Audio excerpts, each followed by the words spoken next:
So this is also pretty straightforward. In the case of the FE series, our control sheets are really blank. I mean, you just got to fill in the blanks as far as what the CLR is, and this is simply just to make it easy for everybody. So don't forget to put what the CLR is, so that you don't get confused at the end.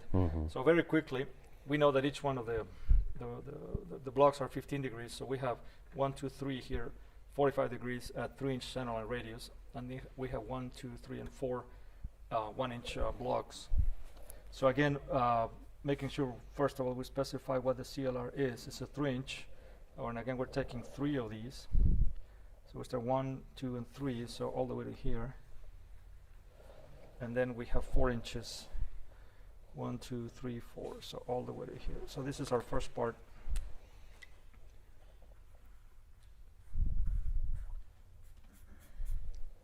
All this.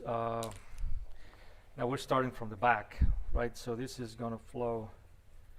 Correct. It's going to flow the opposite way. Yeah, yes. This. No, the other way around. Yeah, the other way around. Yep. Okay. What should we call it? Just passenger. Yeah. Passenger section. What? 1, 2, 3. Yep. P3. So that's down. Then we need this one. These are 5 inches long, each one of them. 1, 2, 3, 4. So that's 20 inches. We got this special section for straights in 1 inch and 5 inch increments. So the dotted lines are the single ones, the solid lines are the fibers. So we have 1, 2, 3, and 4. So all the way to here, that's our second section, which would be passenger side number 2.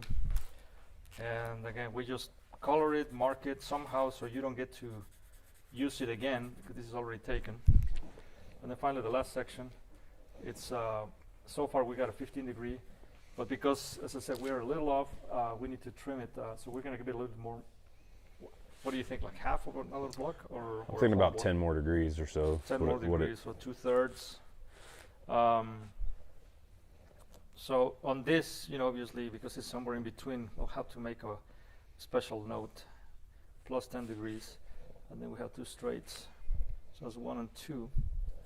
So we're doing this, this is the final one.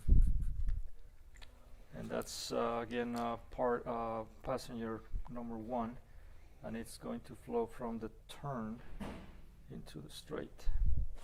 So again, the whole point of the control sheet is to be able to know exactly what we need to acquire for to reproduce this in metal. So we got the material. We have 1 U-bend, and we're gonna have a leftover. And we have a chunk of 20 inches for straight. And then we can determine that each one of these requires a cut. So we have 2 cuts per part. We have 3 parts, so we have 6 cuts. And then we're gonna have 1 weld, 2 welds, 3 welds, and 4 welds. So again, the whole point of the control sheet is to be able to determine exactly what will it take to build this thing.